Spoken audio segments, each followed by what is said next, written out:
and this produces a histogram stacked chart on a categorical variable. Okay, today we're going to do a histogram with a categorical variable. Last week we did it with auto binning or fixed bins, and this week we're going to do it with categories.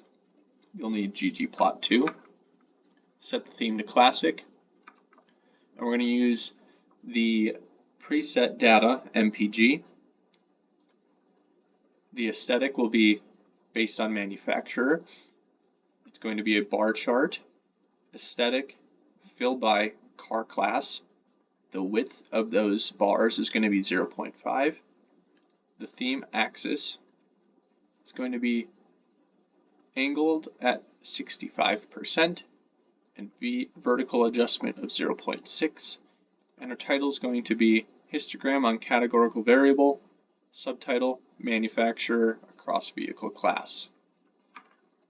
And this produces a histogram stacked chart on a categorical variable. If you need to transform your data based on your individual data, that's something to consider. You can see this is bimodal. But there you have it.